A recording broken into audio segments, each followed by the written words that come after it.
Ron Rush here, West Coast Classic Cougar, and today I want to show you how to take apart your car to get your new clusters in.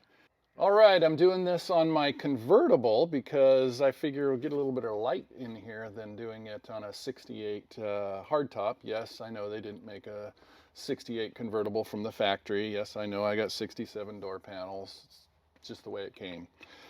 Anyway, you don't need to take your steering wheel off, but I was putting a tilt column in this and figured, hey, why put the steering wheel in? I'll just have more room to work. So shout out to Tony Augustine, who rebuilds my tilt columns.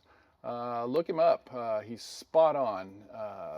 Never any issues. You can send him a nasty, wore out, broken tilt column and it comes back show quality and painted to the color of your interior.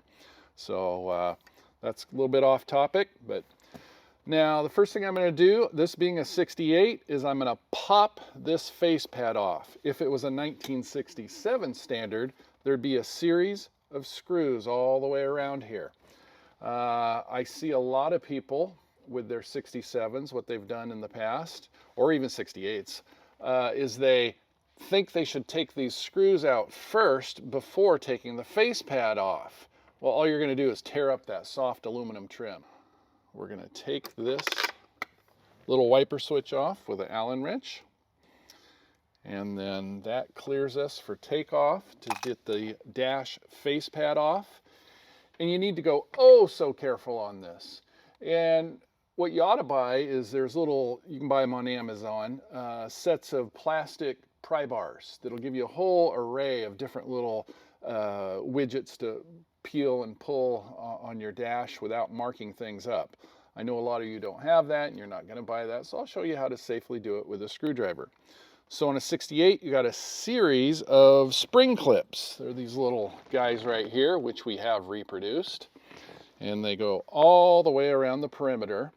And if yours is like most cars, you're already missing a few or they aren't completely seated, but here's how you're going to do it. They're just a few inches apart, each one, and you just get in there and pop. And notice that one already came out. We're going to keep going and just give it just a little bit. Now I want you to go slow here because this is your weak point right here. And this is a cold day and this is a brittle old part. Believe it or not, this is worth hundreds of dollars. Treat it like it's worth hundreds of dollars. Do not hurt yours, I say. So I'm going to reach in there. Yeah, there. And see, that one's already loose. See how that I could flex that and break that little piece there. So just oh so careful. Now we're going to reach up and get this row. And again, this has been on and off multiple times over the years. This piece here is supposed to be glued on, so it should stay in place. This one's not glued. Whoop, there we go. Look at that. I got it off. And what you ought to do, if you're going to have it off any length of time, is put this on a little board and use some painter's tape and tape it to the board or saran wrap it. And there's your little spring clips, some of which are broken. That's why they weren't clipping in place. But now you're exposed. And we'll start peeling it apart. And we're going to start with the Phillips screws here.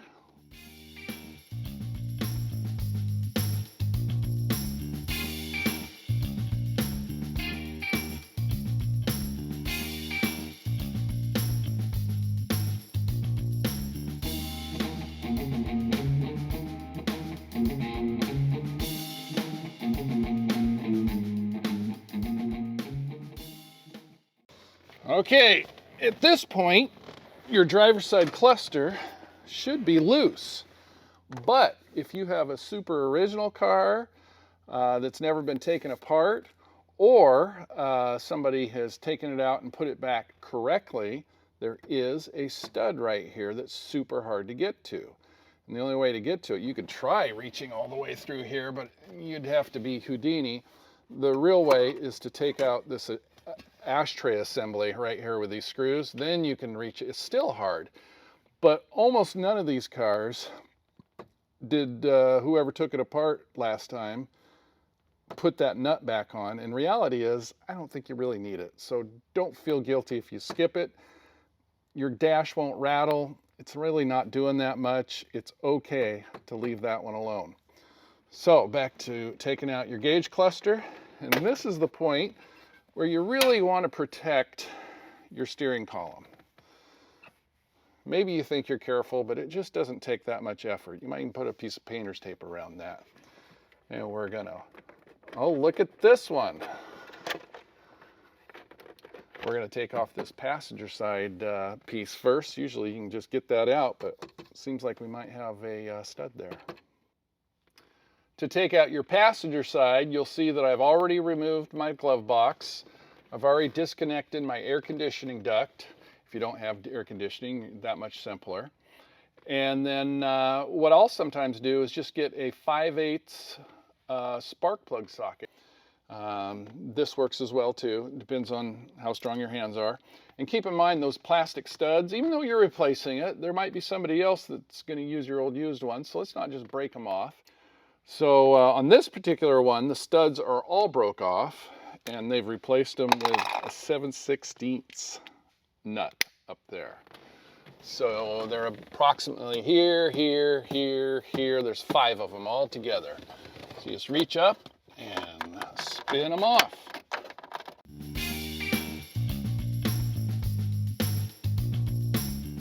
Okay, so after struggling with this for a while, I just remembered why so many of these studs are broken. People get frustrated, especially on these AC cars.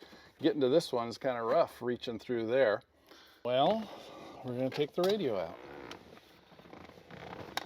I'm going to drop the radio.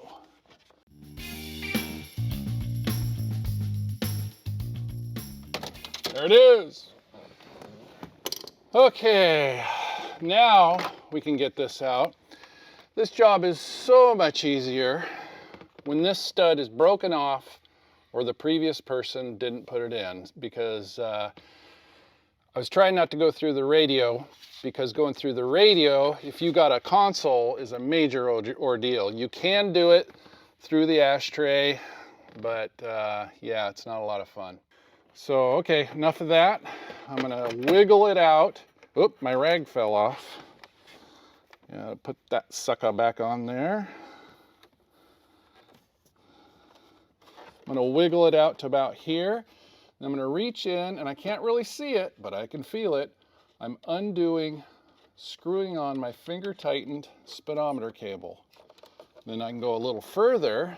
Then I can look back there and I can see the wiring harness and the plugs. The first one I'm going to do is the windshield wiper plug. The second one I'm going to do is the major harness to the cluster.